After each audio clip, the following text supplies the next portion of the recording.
Pessoal, então quem tem comentários, perguntas, a gente vai fazer, acho que faz uma rodada de uns 2, 3 comentários, né? Perguntas ou comentários. E aí eu passo para a mesa responder, acho. Aqui de cá é mais fácil provocar, aqui na mesa é mais fácil aqui de provocar, né? Duas questões, então, para a mesa, e deixo aberto, né, para a mesa comentar. Primeiro, falar de uma coisa boa, né? Uma coisa boa. E vocês falassem um pouco sobre essa relação da beleza, já que a beleza é o próprio Cristo, e quanto mais perto do Cristo, mais perto estamos, ou mais da beleza, ou somos mais belos, eles falam um pouco da relação da beleza com a Virgem Maria, né? Sem dúvida nenhuma, ninguém está tão perto de Cristo quanto ela. E como que ela se relaciona com essa beleza, né? Com esse outro, que é o próprio filho dela, ela gerou quem o criou, né? Então, um pouco sobre isso. E falando de uma coisa um pouco mais polêmica, a questão de que se falasse um pouco da relação, se é que há essa relação, e como se dá essa relação, do feio com a revolta. Em que medida a feiura, eu estou falando da feiura mesmo, não a feiura como caminho para Deus, como falaram aí, mas a feiura do culto ao feio, da opção pelo feio, em que medida o feio pode ser um caminho para a revolta? Me parece que há essa relação, me parece que há uma relação entre o culto ao feio com a rebelião. Poderia comentar um pouco sobre essa relação que me parece muito, muito clara. Parece que quanto mais a gente adora o feio, mais a gente se insere numa rebelião, e a gente nem percebe que estamos numa rebelião, imersos numa rebelião. Né? Então, um pouco isso. Essas são as minhas perguntas e provocações. Quem mais gostaria de adicionar provocações? As do Marcos? Posso perguntar? Pode, claro. Eu gostaria de saber, me veio agora aqui ao pensar, não sei se é muito teológico, nem entendo teologia, mas se existe uma diferença, ou qual a mudança de tom, se eu posso pensar assim, em relação à beleza que o Papa Bento, os papas, né, na igreja colocam, e em relação ao Papa Francisco, por exemplo.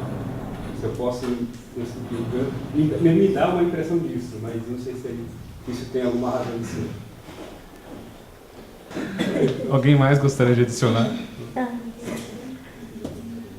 Em relação à beleza, aquela passagem de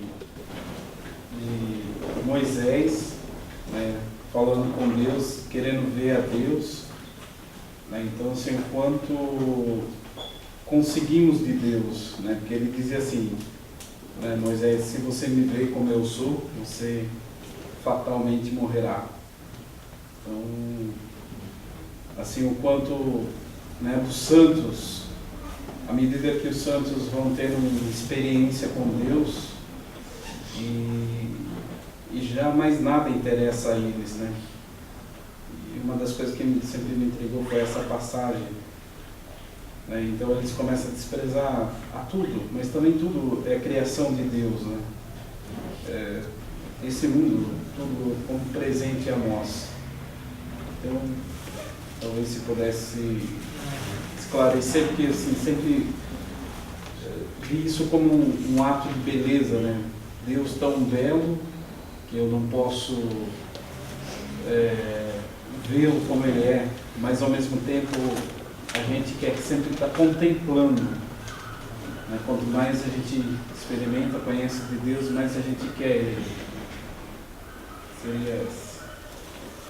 Além dos sacramentos, da igreja, da vida de oração, qual o caminho tem algum caminho científico a mais assim, que nos leva a encontrar o belo, né? A ter sempre o belo nas nossas vidas, né? E a ter uma vida harmônica, né? A ter essa vida harmônica, né? Vocês falaram no início, né? Belo. Isso.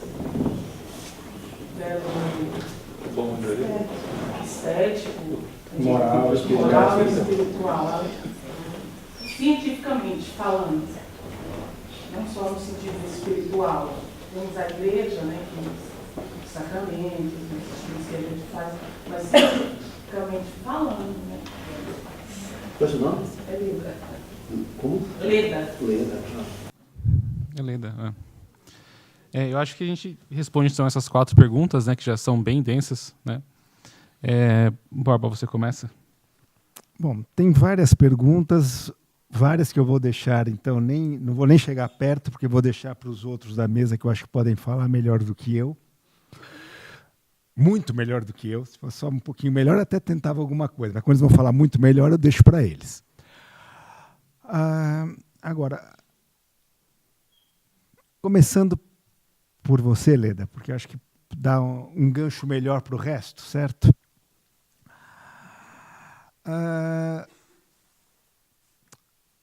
Primeiro, uma coisa importante.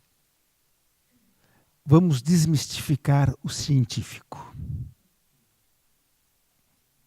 A ciência conta muito pouco nessas coisas, porque a ciência é um saber funcional. Como é que as coisas funcionam? E nós não estamos aqui preocupados em saber tanto com a funcionalidade das coisas, mas com o sentido das coisas, que é alguma coisa que a ciência tem muita dificuldade de enfrentar. Aliás, ela não foi feita para enfrentar o sentido das coisas. Agora, eu fiquei o tempo todo, enquanto estava ouvindo agora pela segunda vez o César e o Eliakim me fazendo uma pergunta e que eu não conseguia encontrar uma resposta. Agora, gozado, quando você fez a pergunta, me veio uma ideia que talvez eu possa colocar para vocês. Que é, qual foi, para mim, Borba, o caminho da beleza? Ou qual está sendo, porque não é que eu cheguei lá, certo? A gente nunca vai chegar lá, mas por qual caminho eu sinto que eu consigo, além daquele caminho pedagógico natural da igreja? Como você colocou, existe um caminho pedagógico natural da igreja muito bem definido. Não precisamos inventar nesse terreno, tá? Quem inventa faz besteira, diga-se de passagem. Agora, o caminho da beleza é o caminho do desejo. Porque o caminho... E não tem uma diferença entre o caminho da beleza e o caminho para Deus. Os dois são o mesmo. Pode acontecer até que existam algumas pessoas que trilhem esse caminho sem saber qual era o ponto de chegada. E quando chegarem lá vão falar, nossa, então era para cá que a gente estava vindo? Mas o caminho, se é trilhado de forma adequada, vai chegar lá no mesmo lugar de qualquer forma. Agora, esse caminho, para mim, me parece que então é sempre o caminho do desejo, porque o nosso grande problema é que, eu acho que já conversei com isso, quem assistiu outras já me ouviu falar disso, mas o nosso grande problema é o medo. Nós temos muito medo de que as coisas não deem certo, que é uma falta de esperança. Como nós temos medo, nós não queremos olhar de frente para o nosso desejo. E aí o que acontece? Nós mentimos para nós mesmos. Nós mentimos que pequenas satisfações a pequenos desejos são aquilo que vale a pena. Então aí as belezas acabam ocultando a verdadeira beleza e se tornam feiuras. Se tornam, no começo, se por ingenuidade você troca a beleza pelas belezas e tropeça em coisas que a gente considera feia, você vai ver que aquilo não é verdadeiramente feio. Ele é grosseiro, não está bem colocado, desarmônico. Agora, quando você começa a insistir naquilo, aí aquilo realmente se torna feio. Tá? Se torna uma agressão contra o próprio desejo que gerou aquela manifestação, acaba sendo negado pela manifestação. Tá ok? Então, a grande questão é não mentir para o desejo. Porque quando você não mente para o desejo, você encontra a beleza. Não porque você tem a capacidade de chegar até a beleza propriamente. Deus até nos deu essa capacidade, mas de modo muito imperfeito. Mais verdadeiro é dizer, porque a beleza sempre vai chegar até você. Ela nunca vai te deixar na mão. E aí vem a questão, mas os santos negaram as belezas do mundo. Eles nunca negaram as belezas do mundo. Os santos apenas encontraram uma beleza que era maior do que as outras. Se você disser que você não precisa de lâmpadas acesas na luz do dia, você não está negando a necessidade das lâmpadas à noite, nem o fato que elas têm luz. Você apenas está dizendo, hoje é dia, eu não preciso da luz estar acesa.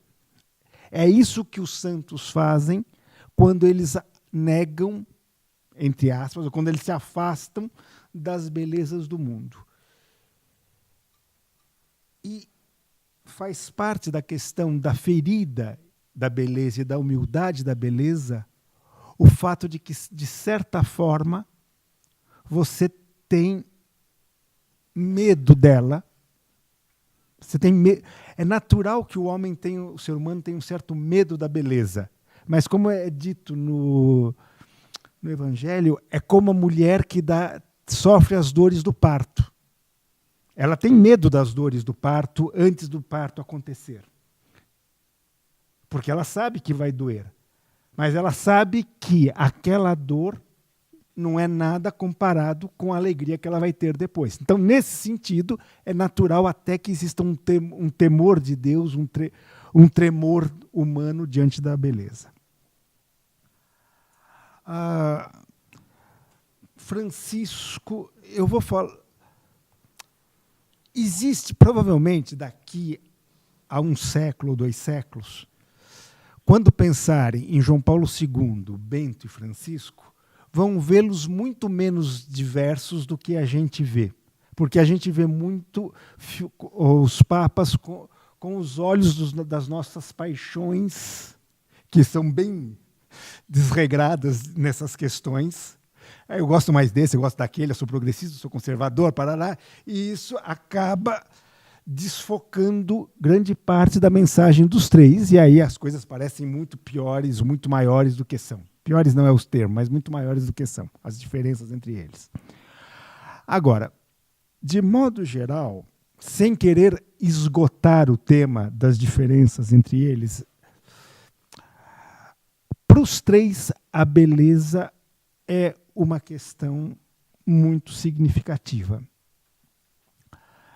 Mas você tem uma trajetória cultural da igreja, não é uma trajetória não é simplesmente um problema pessoal dos papas, é uma trajetória que o Espírito Santo constrói na igreja cultural durante os últimos 30, 40 anos, através dos temperamentos e das situações dos três papas, tá ok? Você vai indo de João Paulo II para Francisco num caminho onde você vai indo da necessidade de explicitar a verdadeira beleza em João Paulo II, a necessidade de desfrutar a verdadeira beleza em Francisco. João Paulo II vive num momento onde estava... O César falou bastante disso, sem citar situações, mas o fato é esse. A igreja, nos anos 70, 80, tinha começado a amar o feio. Objetivamente, porque aí é uma questão mesmo de amar o feio. Porque se você conhece a beleza com B maiúsculo e se afasta dela, você está amando o feio. Aí não tem condições de você... Por que era? Era achar que a beleza da fé era excessivamente moralista e as belezas da liberdade do mundo é que contavam. Então a igreja tinha que trocar a beleza da tradição pelas belezas da modernidade. E isso era optar pela feiura. Então João Paulo II tem uma necessidade muito grande de dizer: gente, vamos recuperar o que é a verdadeira beleza. Então, uma grande ênfase cristocêntrica em João Paulo II, quer dizer, olha, aqui está a beleza.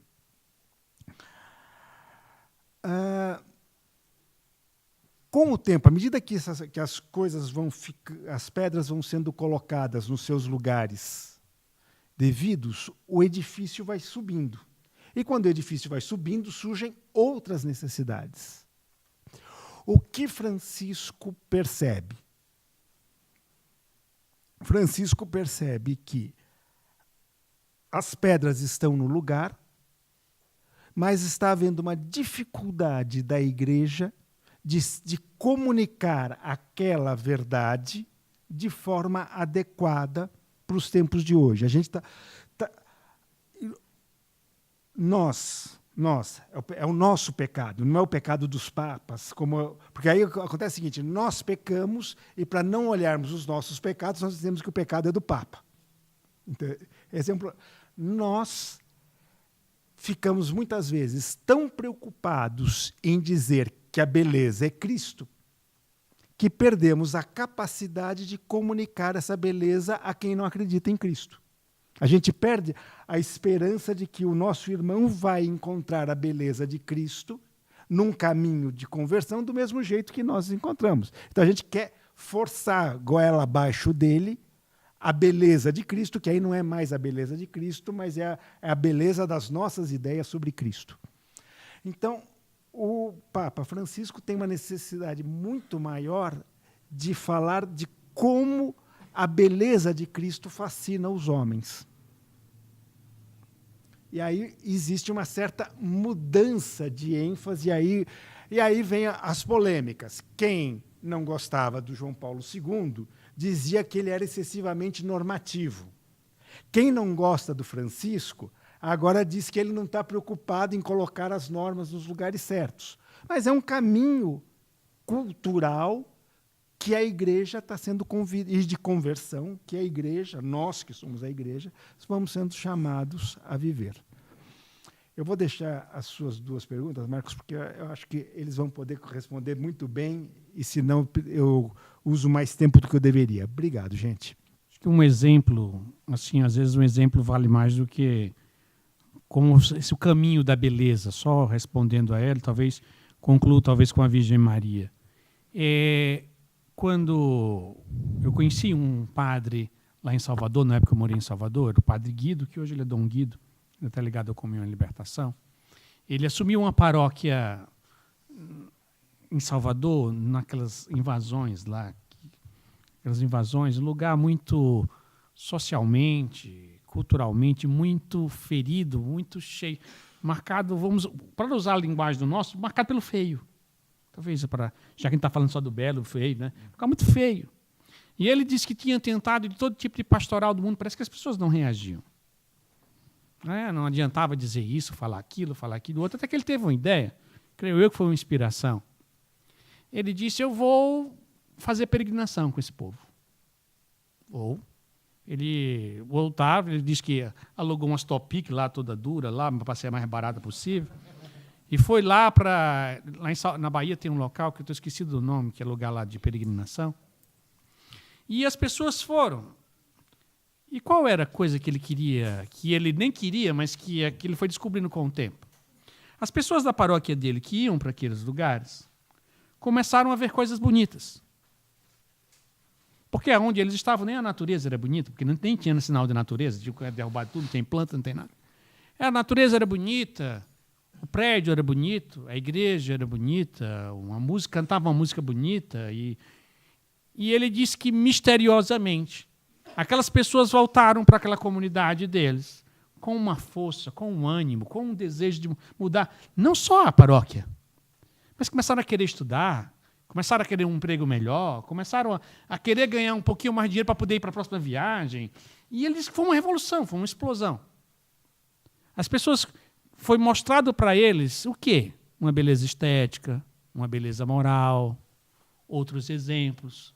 E aquilo rompeu com um ciclo de feiura que eles estavam presos. Que eles não iam querer estudar. Estudar para quê? Trabalhar para quê? Melhorar a paróquia para quê? Eles não conseguiam ver, não saíam daquilo ali. Então, e o que ele conseguiu? De uma maneira bem prática, aquilo que a gente conhece na igreja. Você quer aprender a rezar? Veja a natureza. É uma beleza. Então, é um caminho de conhecer o belo. Nós melhoramos a nós mesmos e melhoramos as pessoas na hora que damos a oportunidade a eles de eles melhorarem. Você pega uma criança numa escola, leva ele para um teatro, leva para um parque para viajar, subir uma montanha, andar numa praia, num local que seja bonito, e as coisas vão começar a mudar para eles. Os olhos deles começam a brilhar. E as pessoas começam a conhecer. Das belezas menores, claro que é necessário que quem leva tenha uma intenção para mostrar a beleza maior. Para que um dia, essa mesma pessoa que conheceu isso faça esse caminho que ele está falando. Apresente para os outros o caminho da beleza. Não o caminho de uma norma. Não no caminho do que é certo e o que é errado. Alguém gastou tempo comigo para me mostrar o belo. Alguém teve misericórdia de mim para me mostrar o belo. Alguém teve que me aturar com as minhas chatices, com os meus racionalismos, teve que me aguentar e eu conheci o belo porque de outras pessoas tiveram misericórdia de mim. E nós precisamos aprender um caminho de beleza e também precisamos, como o Borba estava falando, ter esse caminho de misericórdia. Se eu conheço hoje a Cristo e a sua beleza, é porque alguém conseguiu romper o meu mundo, conseguiu romper as minhas barreiras e conseguiu apresentar Cristo de uma forma bela para mim. E eu tenho esse desafio hoje. Eu preciso romper a minha pequena cultura, o meu pequeno tempo a qual eu conheci Cristo. Eu preciso, quando eu vou dar o exemplo dos jovens, mas não é só os jovens, olhar para os jovens e dizer assim, eles vivem em outro tempo. Eles têm outras experiências, eles têm outras dores. E eu tenho a riqueza de ter conhecido a Cristo e buscá-lo conhecê-lo até o fim da minha vida. E eu preciso me esforçar. Não para apresentar uma norma, não para apresentar uma moral, mas apresentar uma pessoa de forma encantadora. Apresentar o Cristo belo que me apresentaram, para que eu apresente a eles e eles se encantem. Então, o caminho da beleza é esse, é um caminho de processo. Como eu disse, alguns vão se dedicar mais a mostrar como subir ao monte para conhecer a beleza de Cristo. Outros vão se dedicar a vamos descer do monte para apresentar Cristo a quem está lá embaixo. Alguns são melhores de subir um monte. Outros serão melhores de descer um monte. Mas é o que diz São Paulo. A igreja é um corpo. Não é que a mão é melhor do que o fígado. É que a mão é mais capaz de fazer alguma coisa e o fígado é mais capaz de fazer outra. Então, quando temos senso de corpo e trabalhamos juntos em unidade, uns vão apresentar mais como sobe o monte e outros vão lá em cima dizer, vamos descer, porque tem muita gente que sofre lá embaixo. Não é melhor quem sobe, nem é melhor quem desce. É melhor quem é dócil àquilo que Deus lhe chamou. E ocupa na igreja o local que Deus quer que você ocupe. Quando fazemos isso, nem vamos ficar discutindo quem é Papa melhor nem é pior. Vamos estar discutindo qual é o local e como eu posso servir melhor nesse belíssimo corpo de Cristo que é a igreja. Só um comentário, complementando o que o César falou, que eu achei... Vou obrigado a interromper em breve, hein? Estou avisando. Com essa comparação que eu achei muito legal agora. Porém, todos nós subimos e descemos o monte. Essa é uma coisa... Alguns vão ser melhores, vão fazer melhor a subida, outros a descida. Todos nós subiremos e desceremos. Exatamente. E com sorte, algum movimento faz um teleférico.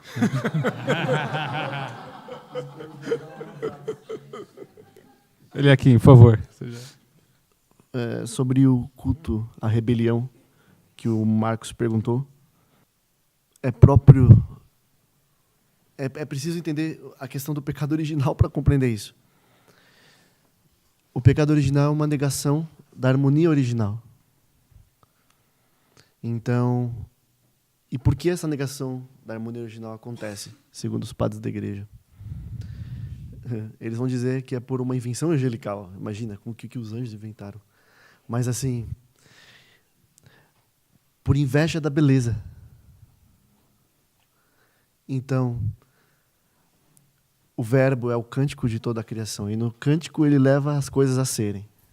E todas as coisas dançam. Noite e dia, todas as coisas dançam. Numa harmonia. Essa harmonia, esse cântico é a beleza. É a beleza que emana do ser de Deus. E dá ser a cada coisa. Toda a criação, então, deve ser vista como uma grande sinfonia. E isso é tão bonito, mas, de repente, o mal, o mistério do mal, porque também há um mistério do mal, nós não podemos esgotar o sentido do mal, mas há um mistério também nele. Então, o mistério da iniquidade, como diz São Paulo, inicia-se por uma inveja desse bem. E uma crença de que eu posso, é uma loucura, eu posso imitá-lo e posso satisfazer-me por si só. No primeiro grau, é como foi dito, há uma caricatura do bem. E eu começo a imitar o bem com inveja dele. Tentando mudar um pouquinho aqui, um pouquinho ali. Mas no segundo grau, há a falência desse bem artificial. Como o mistério da iniquidade é também uma iniciativa de orgulho, de inveja e de orgulho, os dois. O orgulho porque é a crença de que eu posso por si. A inveja como aquilo que me atraiu, mas o orgulho como iniciativa de que eu posso por si. Se eu sustento esse movimento inicial de que eu posso por si imitar, mesmo que tenha falido da primeira vez, então eu começo a acreditar que talvez a beleza esteja na negação do bem original, já que eu não posso mais imitá-lo. Então eu começo a amar a negação para sustentar o orgulho que vem em primeiro lugar. Então, estou falando de uma forma bem espiritual. Eu disse que isso na história, de fato, acontece. Nós vivemos isso de uma forma histórica também. Quando o cristianismo se expandiu pela beleza. Você lê nos Atos dos Apóstolos aquela declaração, como eles se amam, e vai dizer como eles viviam. Quer dizer, era a beleza dos cristãos que atraía. Depois, quando, de alguma forma, aparentemente, o cristianismo ele sai vitorioso, historicamente, uma vitória aparente, porque o cristianismo é muito mais do que simplesmente uma religião de práticas, etc., mas é um caminho. Alguns começam a acreditar que não há mais a necessidade da beleza, mas a própria força da tradição já impunha a fé, ou impunha o cristianismo, ou impunha as coisas que viriam na sequência. E começa a se falhar na apresentação da beleza. Nós católicos temos isso muito claro entre nós, por exemplo. A tradição de nascermos de famílias católicas é quase que uma imposição natural a sermos católicos. Só que quando a história mudou, quando o contexto cultural mudou, esse elemento já não faz mais sentido na imposição tradicional paterna, só sobra de novo a conquista pela beleza. E isso justifica e explica pelo qual agora nós precisamos voltar à beleza a via da beleza como instrumento de conquista e de evangelização, não mais a força, nem mesmo aquela da tradição. Os pais não têm que falar para os filhos serem católicos porque eles são católicos, mas eles devem mostrar para eles a via que os conquistou, a via que os cativou, a via que os encantou. Senão, eles não serão de fato como eles são. E isso é o novo desafio até mesmo para as famílias, porque se acredita de alguma forma, embora sempre se fale que a atitude missionária é sempre uma atitude do templo, da paróquia, da comunidade, mas é uma atitude que deveria começar em casa. Os pais deveriam ser mestres em encantar os filhos. E com toda a crise familiar, tudo fica muito mais difícil. Mas voltando à questão da rebelião, isso aconteceu na história. O homem afirmou, através de um contexto histórico, várias verdades. A filosofia se exaltou, a arte se exaltou. Mas, de repente, tudo começou a balançar, a se questionar. Questões culturais, questões sociais começaram a aparecer. E tudo isso começou a desmoronar. Então, começou, de fato, o rancor nasce. E do rancor vem a cultura do feio. E é legal que você pode observar que existem algumas ideologias, até mesmo sociais, que se baseiam no rancor de uma ordem. E aí, entendeu? E como reação, de uma forma reativa à ordem imposta. Então não deve haver ordem. Não deve haver ordem. Porque a ordem até agora só me fez mal, entendeu? Mas não é bem assim. Então, começa, de fato, isso se expressa na arte como culto ao feio. E existem mesmo coisas bem esquisitas acontecendo em algumas exposições. Sobre o que o Wilson perguntou, citou que aquilo que ele vê sobre Moisés é bem interessante, que Deus responde para ele: se me ver, fatalmente morrerá. É legal entender a pedagogia do Antigo para o Novo Testamento, né? O homem, quando ele sai da harmonia original, ele se recria. Aquele texto bem famoso do Gênesis. Os olhos se abriram. Quando eles comeram o fruto proibido, os olhos se abriram. Como também é também uma linguagem de nascimento, aquela experiência. Os olhos deles se abriram e viram que estava nus. É também uma experiência de nascimento, não é assim? Quando uma criança nasce, deu-se a luz. Naquele momento, deu-se também uma falsa luz na humanidade. Houve também um nascimento, às avessas do que nós esperamos como cristãos. Então, há um homem, que é aquele homem natural, que depois foi, de uma forma traduzido errado para carnal, e a gente entendeu que o mal estava na experiência carnal, mas na verdade está numa experiência deformada com a carne, com os sentidos, e não o homem carnal seria ruim.